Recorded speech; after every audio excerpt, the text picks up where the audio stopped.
1, 2, 3, 4.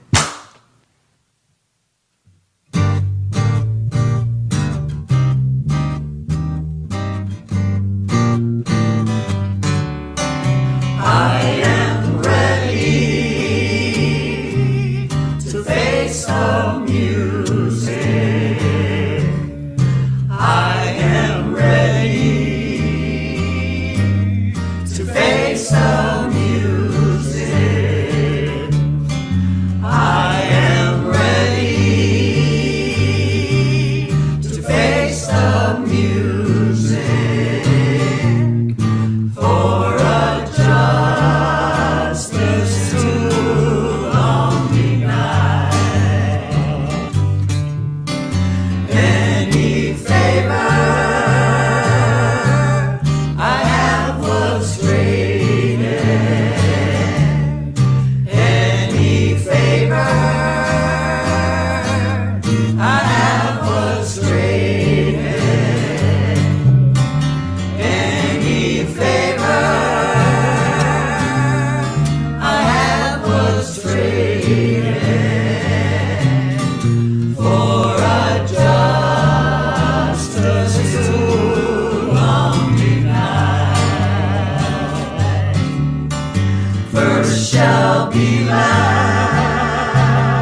our own lives, just by making room.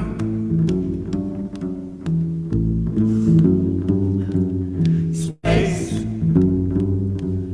for the meaning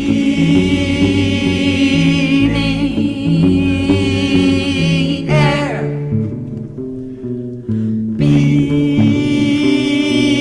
between those things that crowd my mind.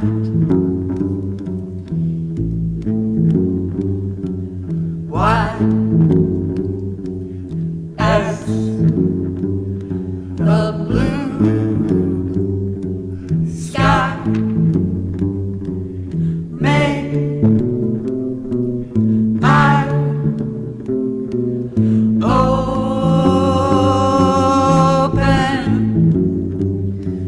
to the mystery.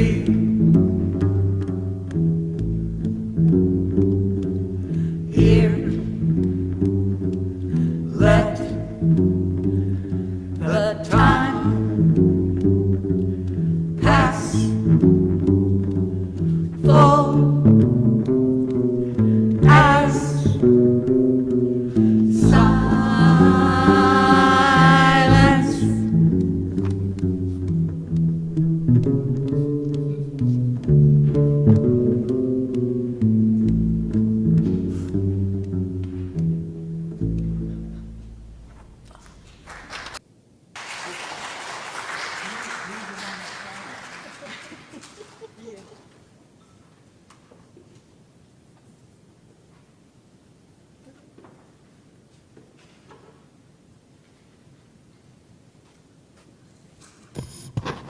Good morning.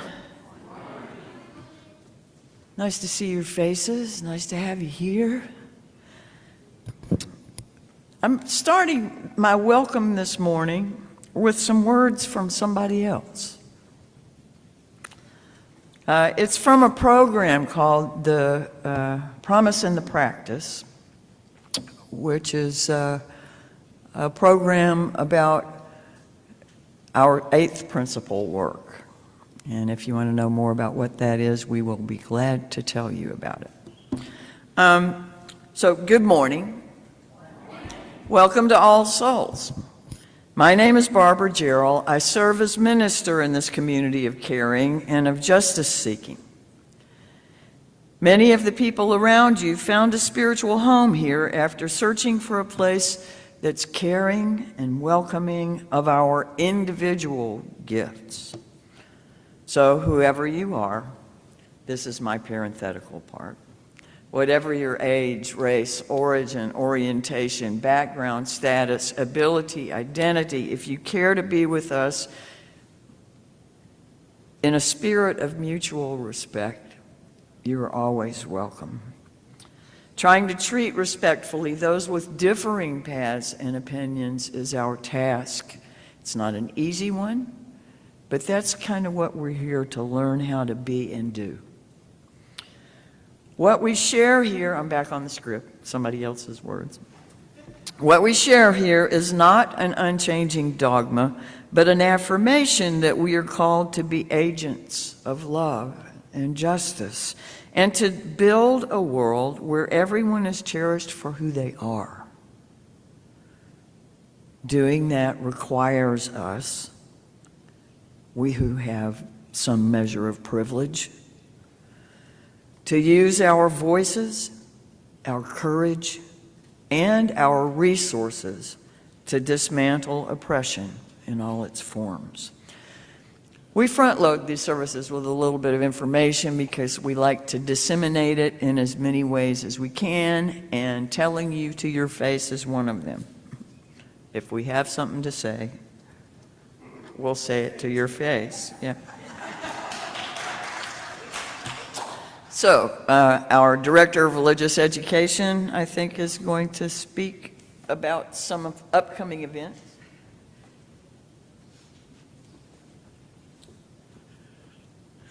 Yeah, first of all, and she's probably won't come in here and will even be mad at me for doing this, and so I'll apologize up front. But we have what we call a board person of the day. Each Sunday, the board person of the day helps us get the candles ready, helps us just kind of welcome people, helps all kinds of ways behind the scenes. And usually the board person of the day will come and do some announcements, but we also allow people to serve who don't necessarily want to get into the pulpit and speak. And so one of those people who was very wonderful, active, behind-the-scenes people is the board person of the day today, and that's Ravina Windsor that you met on the way in. So, I don't usually do that. Like I said, I probably couldn't get her to cross that threshold if I tried, but she's here and she does so much, and I really appreciate her. Okay. First of all, I want to thank all the people who came to Building and Grounds yesterday, because it was a good group. We had, of course, Eric first. We had Kate, who is here, who dusted everything in here. I mean, everything. And then Kelly Coffey, the vacuuming like nobody's business. We had Bob Jordan here, who did the windows. Tina always makes the kitchen come to life again. And then Dawn was here, and I know Dawn was doing a bunch of stuff too, and we appreciate that. And Reverend Barbara was here, and I was here. So thank you, everybody who came to Building and Grounds.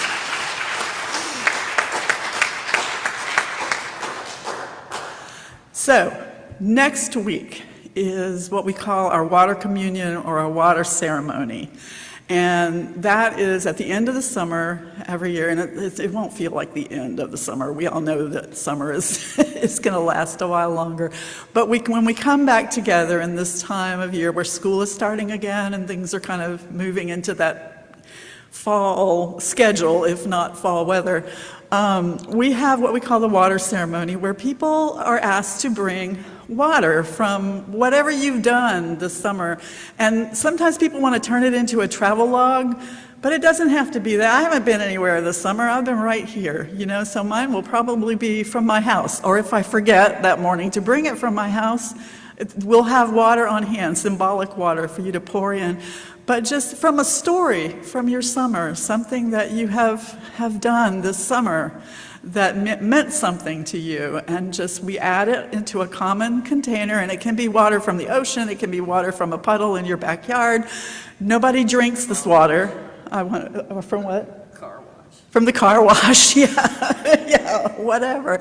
Nobody drinks it, but what we do is we boil it and filter it and freeze it, and like when we have a baby dedication or some kind of ritual using water, that's what we use.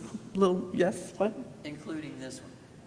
Including this one, yes, that's right. The communal water, it actually lives in the freezer the rest of the year, and then Barbara will start asking me, have you thawed out the water yet? And so we put it in a common container, and then people are invited, as they are comfortable, to come forward, briefly tell the story of their water, and pour it into the common vessel. And it's a really wonderful ritual. It kind of brings us back together, and we know there are accessibility issues with the sanctuary, so if you are sitting in the back and you want to tell us about water, someone will pour it for you. So at any rate, bring your water next week and join us for that ceremony. After that, there will be a swim party and potluck at the home of Kathy Osuch and Mike Roberts. And we'll have that address for you. We are not going to give it out over Facebook, but we'll have handouts with directions and the address, and we'll also put it on our Caring Connection Facebook group, which is a little more. And you don't have to swim to come. I'm getting reminders back here. You don't have to swim to come, and I also want to tell you that we are a no swimsuit shame congregation. We love all bodies. We want all bodies to feel like they can get wet and get cool. Okay, we are good with that. So So, and I love to swim, so I live by example on that one. Okay, what else? What am I forgetting?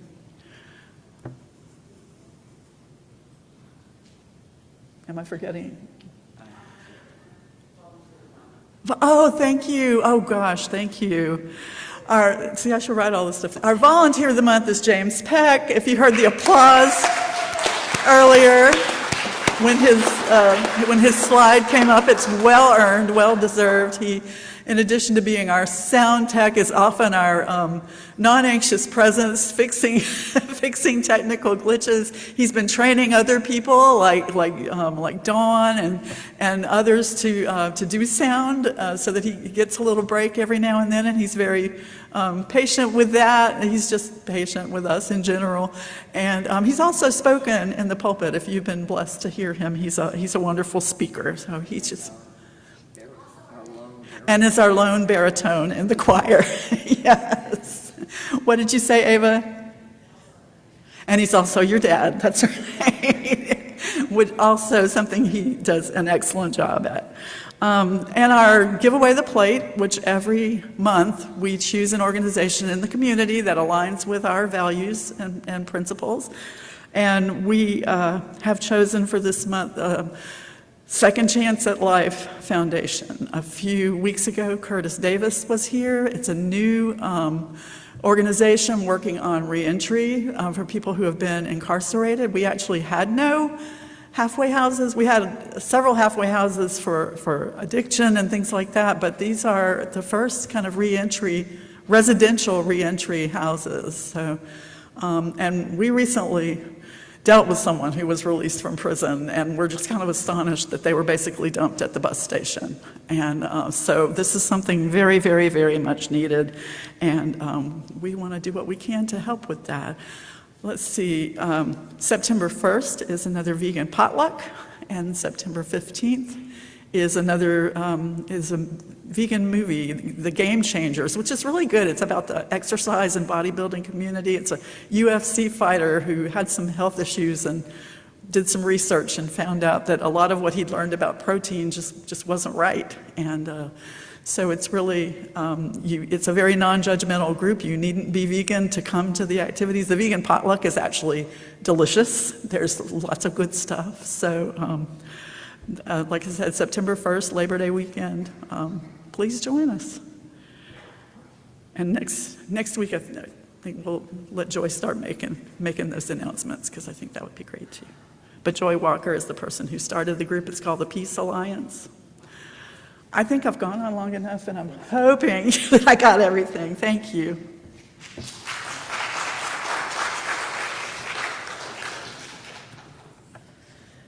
So relax and let the pew hold you up. Take a couple of, however comfortable a breath you can take.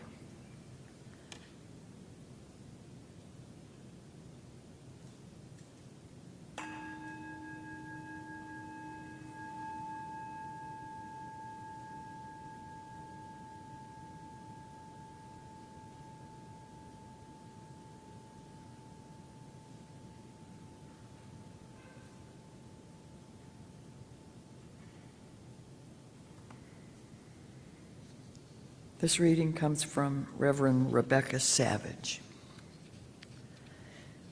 Despite knowing that electricity would be limited, the chaplain brought to Iraq one thing that made all the difference: electric hair clippers. First, the chaplain started to cut his own hair once a week. Then his commander and staff asked for haircuts. Soon the Marines in the unit heard about his haircuts and came to see him too. Chaplain Josh had created a weekly haircutting ministry. On a particularly rough day, the unit had lost a few Marines. They were beaten down, exhausted to the core. The chaplain was too. So when a Marine came to him for a haircut, he had to muster up the strength to perform the task. When the Marine sat down in Chaplain Joshua's chair, The smell from his body told the story. He was dirty, caked with dust, oil, and grime, and probably hadn't had a baby wipe shower for a few days. The chaplain used some oil to lubricate the clipper blades because they wouldn't get through the Marine's hair without it. In that moment, Joshua recalled the ancient tradition of anointing the head with oil as a form of blessing, of gracious welcome, of serenity, of love. The chaplain placed his hands on this Marine's head and prayed in his heart for him, for his family, for those who lead and love him. Josh's story of loving hospitality, his welcoming embrace, moved Rebecca Savage, who was also a chaplain in this outfit. This story reminded her of the power in small moments filled with grace.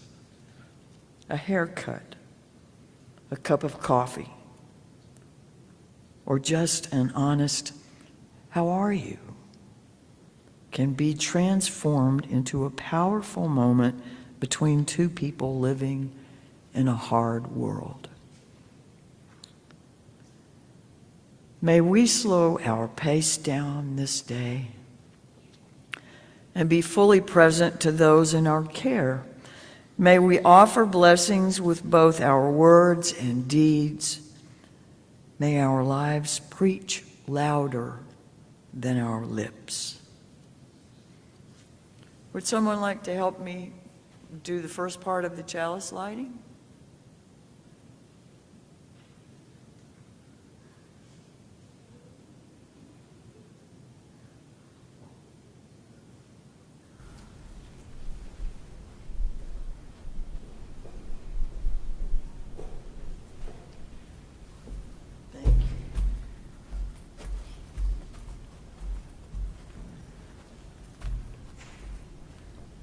We light this chalice to celebrate Unitarian Universalism.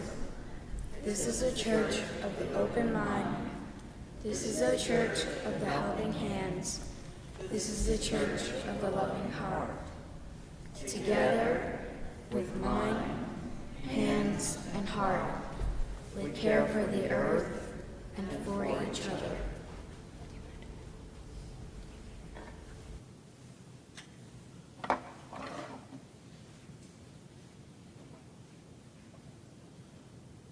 Thank you, Ava.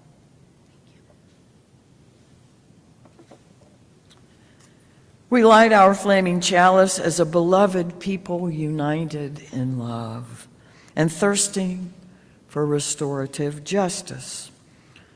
May it spark in us a spirit of humility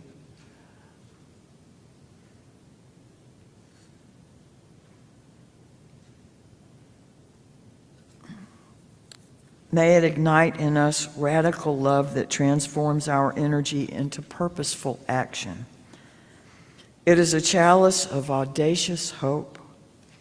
This chalice shines a light on our shared past, signaling our intention to listen deeply, reflect wisely, and move boldly toward our highest ideals. We kindle a flame of power, illuminating the holy in each of our faces. The flame is mine as well as yours. We are brought together in this day called to growth, to expansion within its glow. Our unison affirmation is next, and if you would please rise in body or spirit to say it as you're comfortable.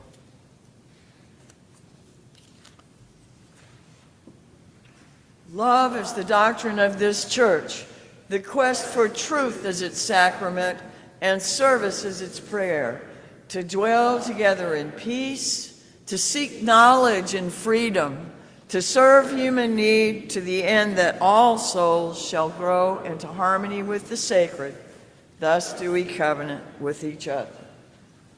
Our opening hymn is There's More Love.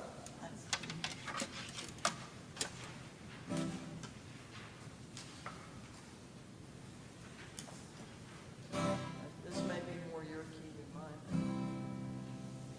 There is more love somewhere. There is more love somewhere. I'm gonna keep on till I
Thank you. Please be seated.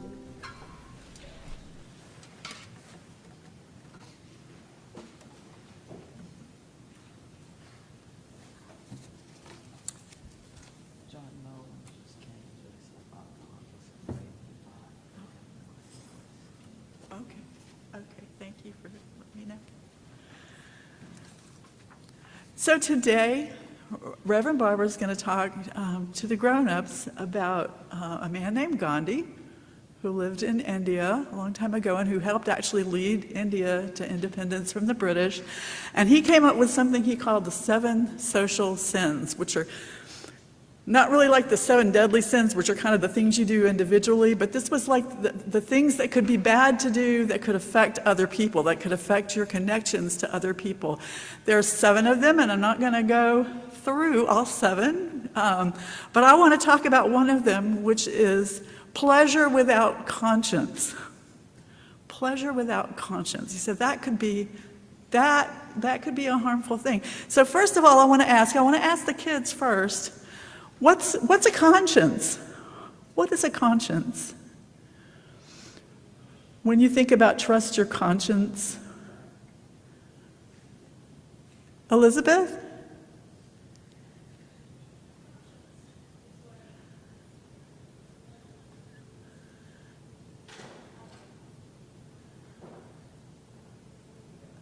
A little bit louder.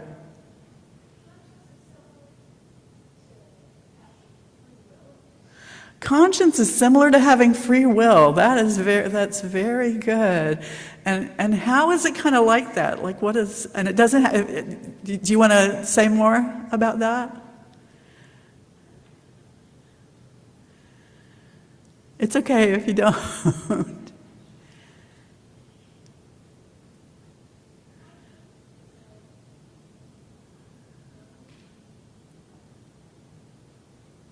It's like what was the word?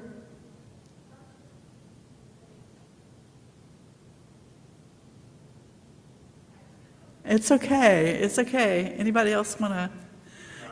What she said about free? Yeah, hang on just a second. I want to see if we've got any more kids that want to chime in on this. What is conscience? You don't know?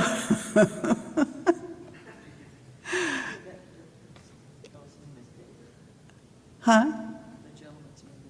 Oh, David? Okay, go for it. Conscience with knowledge. Young lady, you have cool boots. She does have cool boots, yes.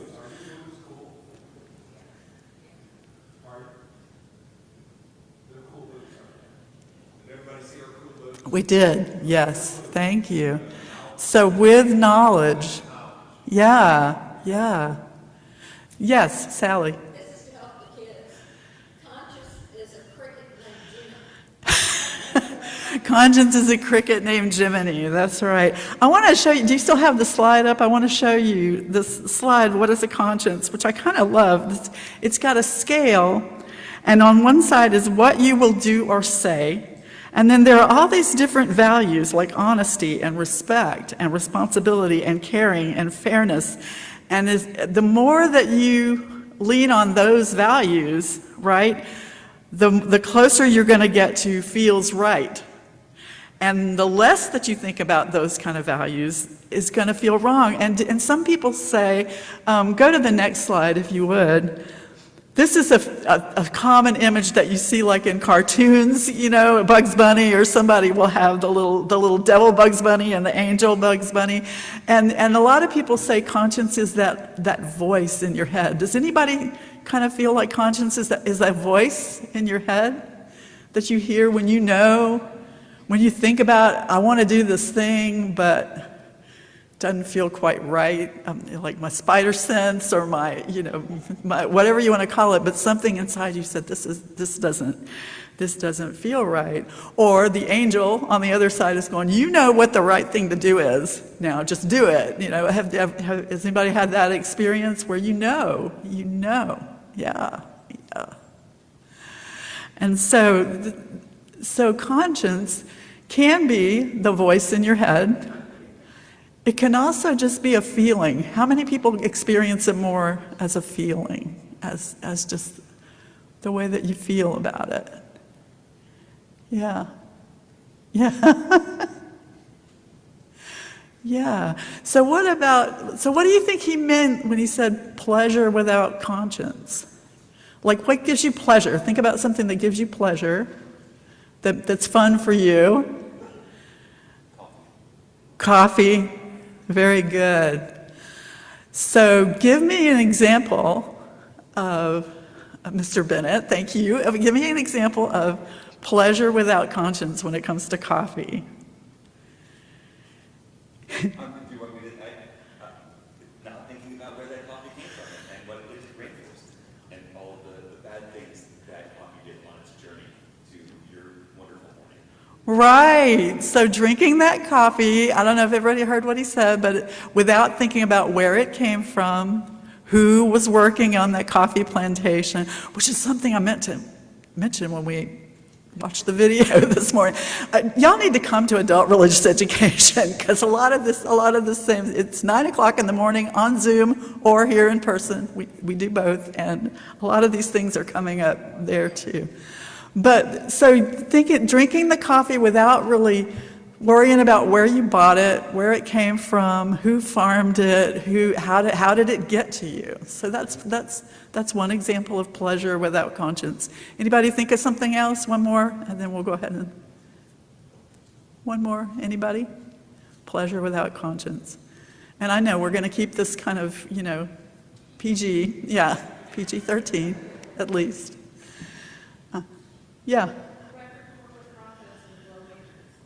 Record corporate profits with low wages. So when billionaires are making a gazillion times more than the least paid people in the corporation that they own and manage, that's pleasure without conscience. When when you've got 5 yachts and somebody else can barely, feed themselves that works for you, then that's some pleasure without conscience. That's right. Yeah, Bob. Eating food that harms animals or harms the environment. Eating food that harms animals or harms the environment. Like meat. Yeah. Yeah.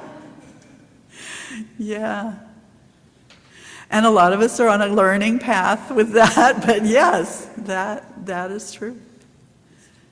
Okay, we are going to sing out the children and youth to be Salt Dough Mosaics Part 2.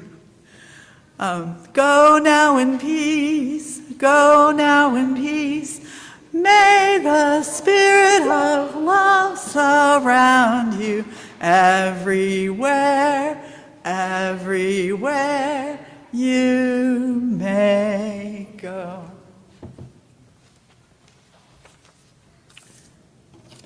We have a responsive reading this morning. It includes what I will talk about in just a little bit as maybe a trigger word for some of us. But I think we've already heard one of those. But I'll call them out as we get past them.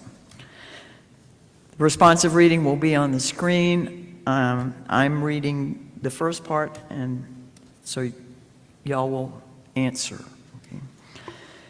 Emmanuel means God is with us. Who is your Emmanuel? Who is your God is with us? The one you were promised, the one you have been waiting for. For the ancient people of Isaiah, he was a boy soon to be born who would guide the people of Judah back to peace and harmony with God. He would bring hope for victory and greatness in the trial. He would be a gift from God to his chosen people. Who is your Emmanuel? Your God is with us. For Christians, he is Jesus of Nazareth, the baby in the Christmas story who grew to be a remarkable teacher among the Jewish people, whose ideas about love, forgiveness, and justice changed the world forever. Who is your Emmanuel? Your God is with us. Perhaps your Emmanuel is a political leader standing for the rights of the oppressed, a Martin Luther King, a Gandhi, a Mother Jones. Perhaps in their work with people, you feel God is with us. Who is your Emmanuel? Your God is with us. Perhaps it is an artist bringing transcendence to the human spirit and lifting our hopes and dreams into the light. A J.S. Bach, a Martha Graham, a William Shakespeare, perhaps in the presence of great beauty and creativity, you feel God is with us. Who is your Emmanuel? Your God is with us. Perhaps it is a child created from our bodies, the child who is filled with the potential to do every great thing. Your promise from God that the world has hope for justice and beauty. For in the presence of a child, we too can feel that God is with us.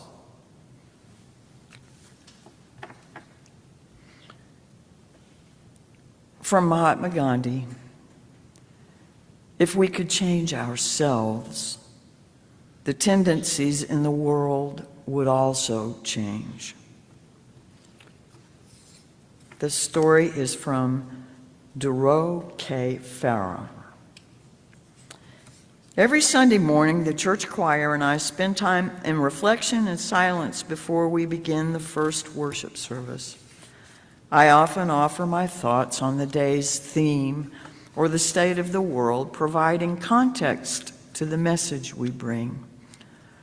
On a recent Sunday, I said to the choir, "So often we make the mistake of living according to our hopes instead of according to our realities." I didn't mean to say it, and I didn't know that I would, but as I did, the statement became immediately true.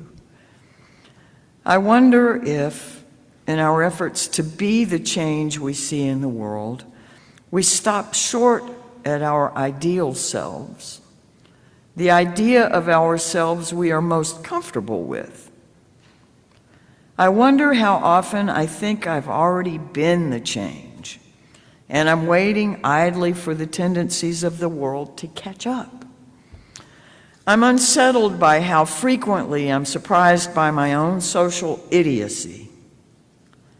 How many times I need to screw up the same person's pronouns, or note that I am not surprised that the person who just nearly ran me off the road is one of a certain race or age, or make immediate assumptions about someone because of what I perceive to be their class.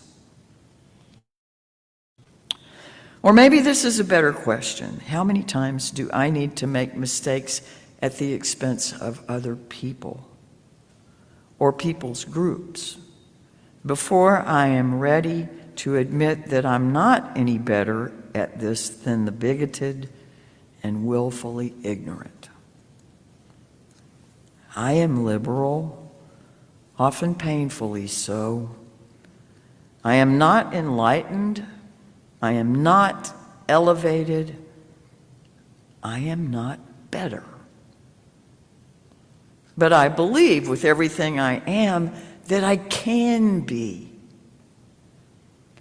Change is a word on wheels.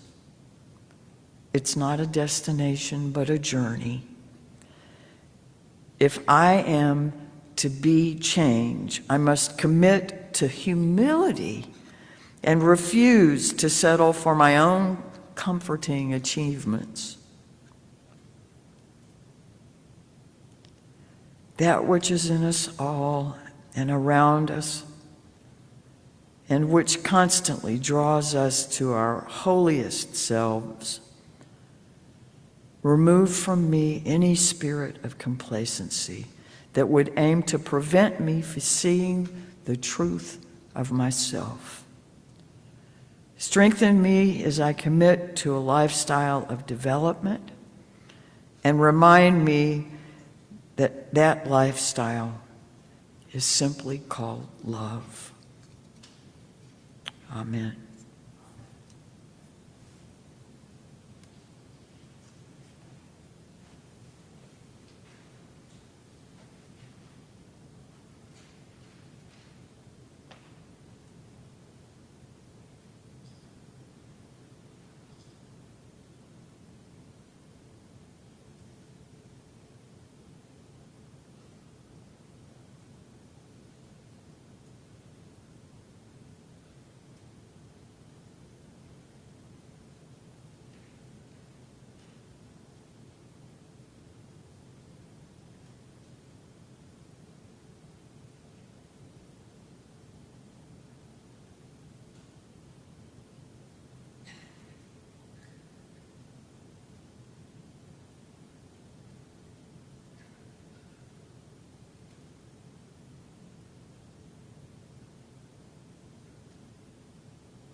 I am open and I am willing, for to be hopeless would seem so strange.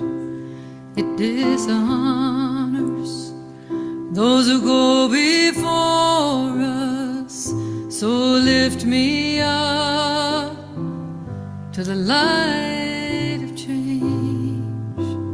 There is a hurting in my family, and there is sorrow in my town. There is a panic all across the nation, and there is wailing the whole world round. But I am open and I am willing, for to be hopeless would seem so strange. It dishonors those who go before us, so lift me up to the light of change. May the children see more clearly, and may the elders be more wise. May the winds of change caress us, even though they burn our eyes. But I am open and I am willing, for to be hopeless would seem so strange. It dishonors those who go before us, so lift me up to the light of change. Give me a mighty yoke to hold my confusion, and give me a desert to hold my fears. Give me a sunset to hold my wonder, and give me an ocean to hold my tears. But I am open and I am willing, for to be hopeless would seem so strange. It dishonors those who go before us, so lift me up to the light of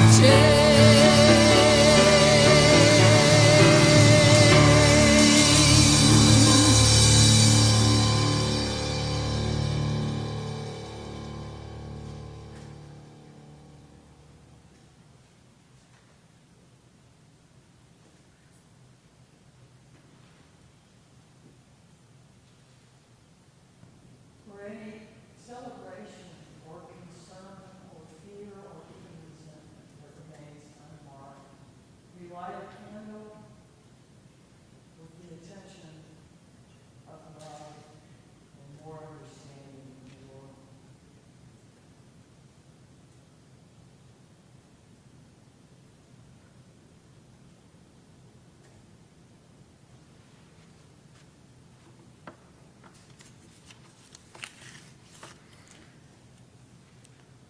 Mahatma Gandhi said, "Everyone who wills can hear the inner voice. It's within everyone." I know there are people that would take exception to that. Sometimes we may find people who seem oblivious to the still small voice, except a voice that grows from fear or resentment or a sense of helplessness, being willing to make a practice of listening, of finding ways to quiet and hear it, requires of us time, intention, willingness, and openness. I'm including words in today's service that are triggers for a number of us, at least when we first come into the embrace of a safe community, one where it's okay to ask questions and not be afraid of what's going to happen or of punishment.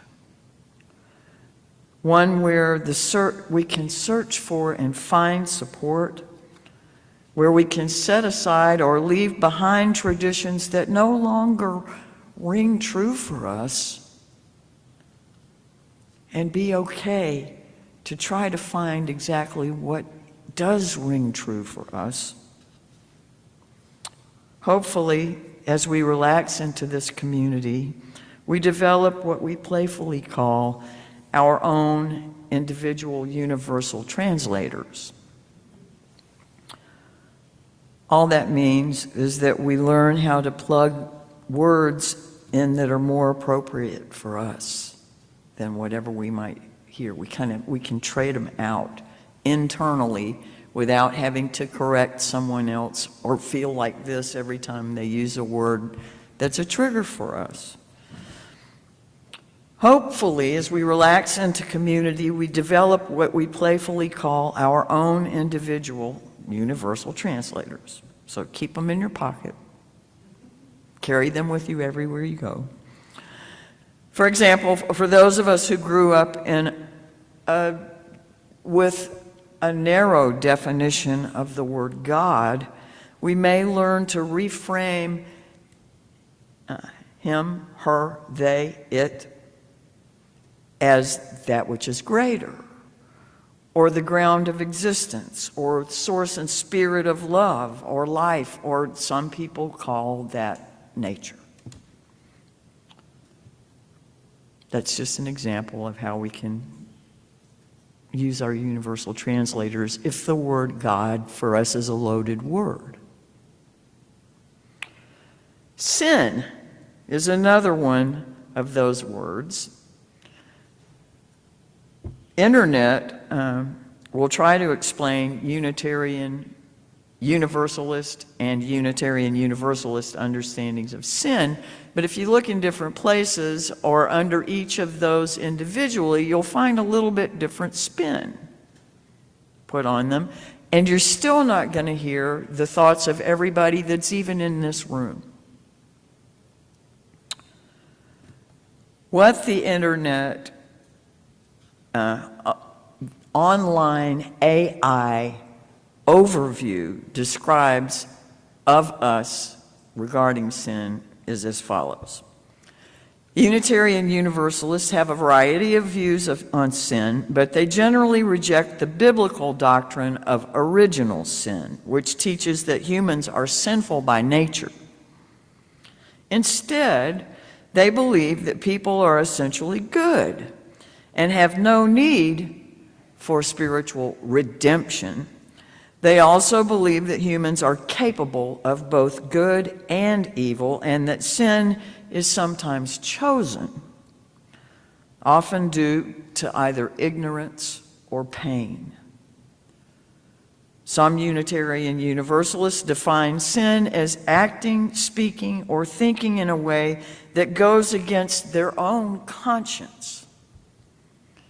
Doing something that you know is wrong, doing something you feel isn't right. Others agree that with the Jewish idea or tradition that sin is missing the mark or falling short of one's values. I also think of it as separation between us and that connection, that sense of wholeness, that sense of participation in what's bigger than us. Still, as is true for most things in our tradition, you'll find various and sometimes contradictory ideas and often a different view for each you that you ask. Nevertheless, today we're going to talk about sin. The title of today's message, 7 Social Sins, comes from Mahatma Gandhi, like Miss Susan said, and I'm pulling the history I'll share from openculture.com, which claims to be the best free cultural and educational media on the web. The first resource was titled Mahatma Gandhi's List of 7 Social Sins, or Tips on How to Avoid Living the Bad Life. In 590 AD, or now we call it CE, Pope Gregory I unveiled a list of 7 deadly sins, which Miss Susan also mentioned. That includes lust, gluttony, greed, sloth, wrath, envy, and pride, as a way to keep the flock from straying into the thorny fields of ungodliness. These days, though, for all but the most devout, Pope Gregory's list seems less like a means to moral behavior than a description of cable TV programming. So instead, let's look to one of the saints of the 20th century, which is now the last century, Mahatma Gandhi. On October 22nd, 1925, Gandhi published a list he called the 7 Social Sins in his weekly newsletter, Young India. The list was this: politics without principles, wealth without work, pleasure without conscience, knowledge without character, commerce without morality, science without humanity, and worship without sacrifice. The list sprung from a correspondence that Gandhi had with someone only identified as a fair friend. He published the list without commentary, save the following line: naturally, the friend does not want the readers to know these things merely through the intellect, but to know them through the heart, so as to avoid them. The next article or entry was titled, Albert Einstein Expresses His Admiration for Mahatma Gandhi in Letter and Audio. In 1931, Albert Einstein wrote to Mohandas K. Gandhi to express his great admiration for the Indian leader's methods. Translated from German, the letter reads in part, "You have shown through your works that it is possible to succeed without violence, even with those who have not discarded the method of violence." The letter long precedes the first atomic bombs and Einstein's letters to FDR warning of their development and use. So,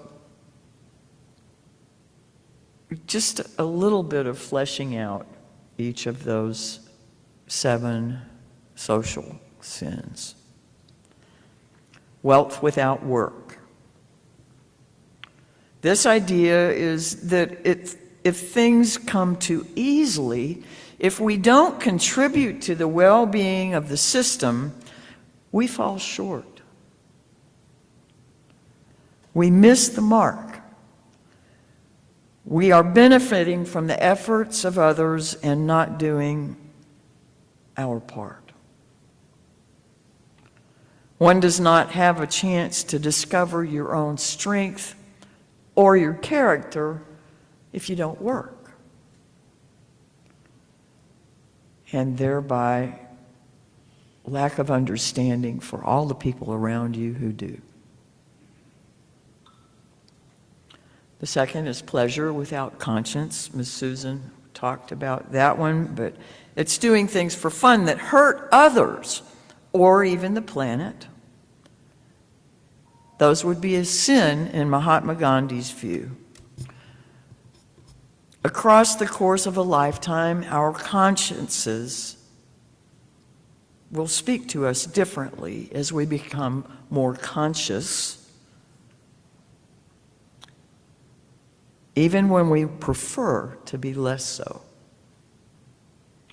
As we become more aware of the price our enjoyments exact from others or the earth, we are called by our higher selves to address that responsibility. Knowledge without character. Gaining information and not using it ethically, or responding with whatever honesty and courage it might warrant from us, would be a failure, a shortcoming. Commerce without morality, that came up some in the offerings. This would mean doing business intentionally disregarding the safety, health, well-being, and inherent rights of others as well as the rest of creation. Sometimes people engage in business and aren't aware of what harm their coffee has done to the rainforest, or who's working on the assembly line of the car manufacturer. We can't know all of it, so there's always more to learn and more that we are called to learn because of it, or do because of it. Science without humanity. I think this would be when our curiosity and hunger for solving the riddles of the physical and energetic universe push us out beyond caring for humankind and letting the quest take priority over serving the common good. I remember, I think it was in the book Out on a Limb by Shirley MacLaine. It may have been another book called The Kin of Ada, which is out of print. But on one of them, years, decades ago, they were talking about how our technology has outpaced our spiritual development. That we can create monsters that we can't tame, and don't bother learning about the results and the effects before we implement the things that they can do to make our lives a little easier. Anyway. Science without humanity. Now, worship without sacrifice. We so easily lose sight of that before which we do well to remain humble. If we don't, in some way, give ourselves to a sacrificial level, somehow, odds are quite good that we will become more and more self-referencing, self-centered, self-serving, all of this to the point of selfishness.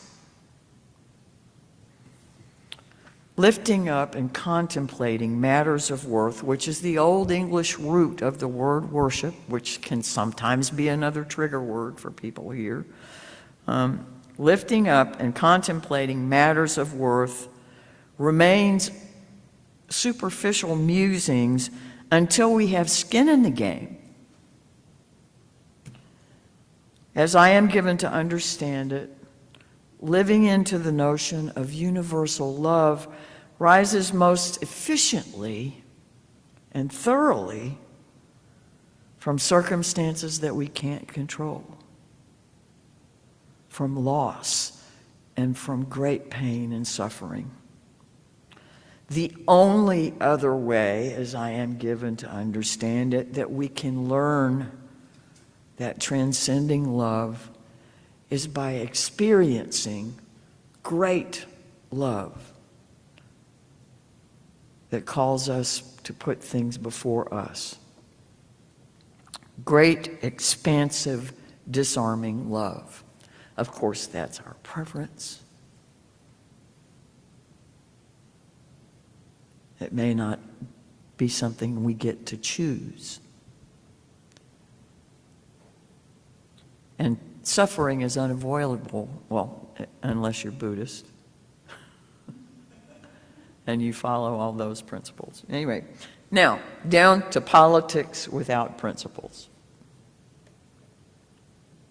Consistent, grounding, fundamental truths that serve the foundation for a system of beliefs or behavior or chain of reasoning. That's principle.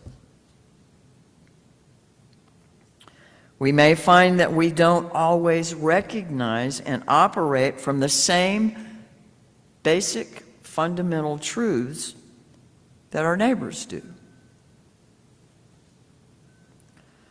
That does not change anyone's principles.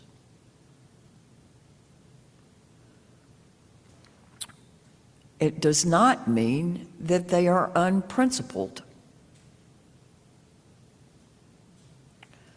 No one has a monopoly on the truth, and all of us sometimes miss the mark. That means we may well have to work a lot harder to lift up the principles that we might have in common.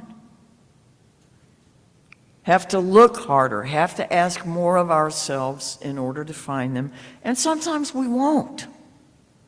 But that doesn't mean that we give up our principles of love because of it. If we want to be the change, we may also need to be willing to be changed.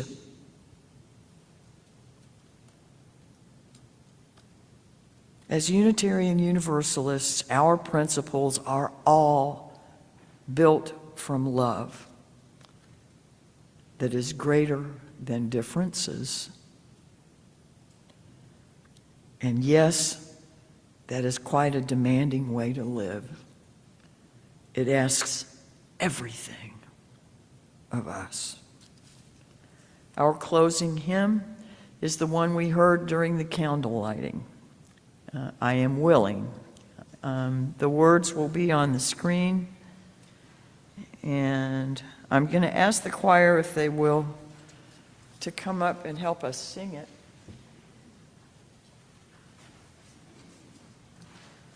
We won't do all the magical inflections that Holly Meir did, and we're going to start a little bit lower in pitch so we don't have to go so high.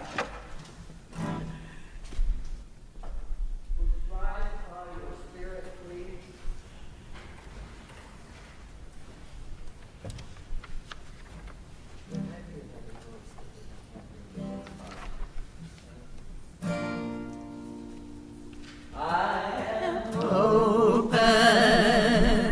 And I am willing, for to be hopeless would seem so strange. It dishonors those who go before us, so lift me up to the light of change.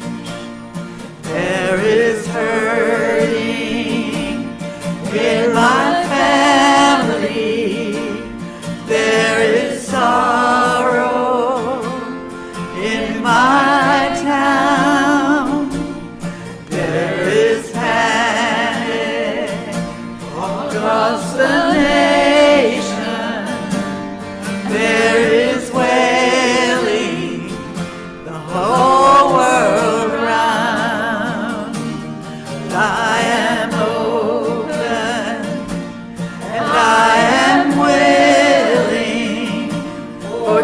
to be hopeless would seem so strange. It dishonors those who go before us.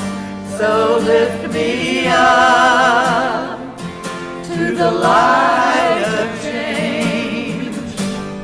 May the children see more clearly. May the elders be more wise. May the words of change caress us, even though they burn our eyes. But I am open and I am willing, for to be hopeless would seem so strange. It dishonors those who go before us. So lift me up to the light of change. Give me a melody of my confusion. Give me a desert to hold my tears. Give me a sunset to hold my wonder. Give me an ocean to hold my tears. For I am open and I am willing, for to be hopeless would seem so strange. It dishonors those who go before us. So lift me up to the light of change. We've gathered under the banner of a shared faith. We are born of a welcoming grace that extends and receives love. We are touched by the ways we have fallen short of who we strive to be, and we here can be reborn, forged by a greater courage. Let us move from this place encouraged and refreshed for the journey ahead.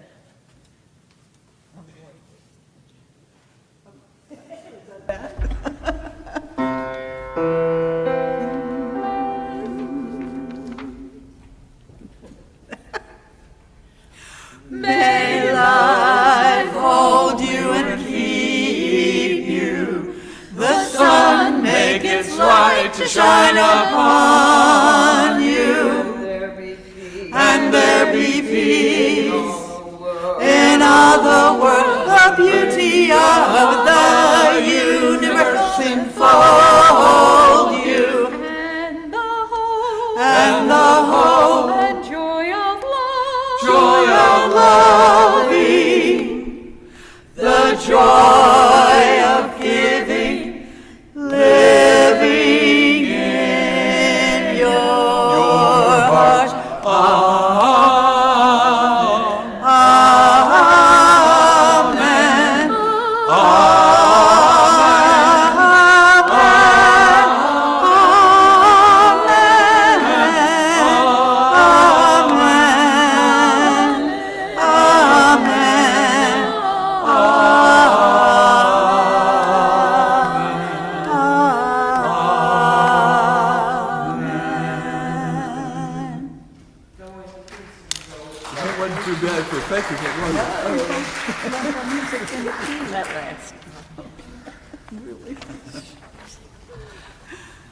Thank y'all. Thank you.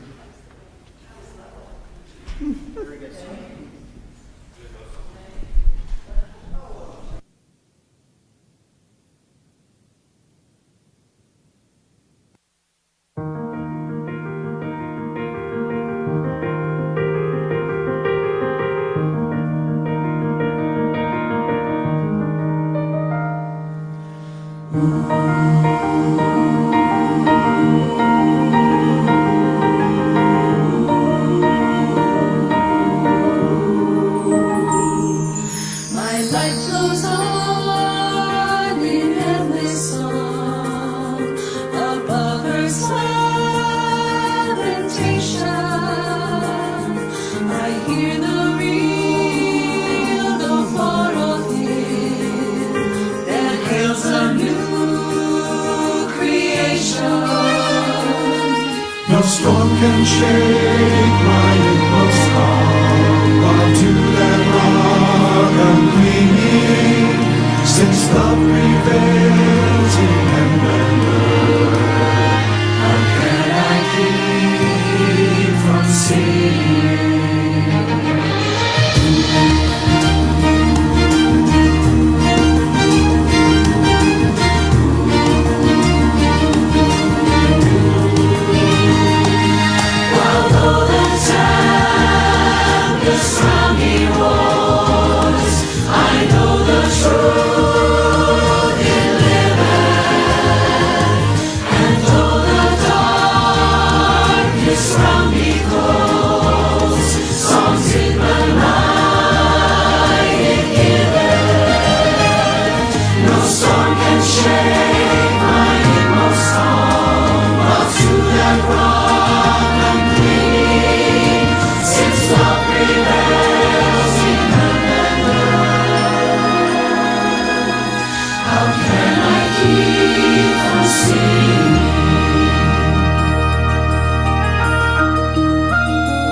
I see the blue above it, and day by day this pathway smooths, since first I learned to love it.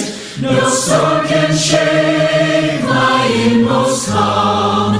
I hear the music ringing, it sounds an echo in my soul. How can I keep from singing?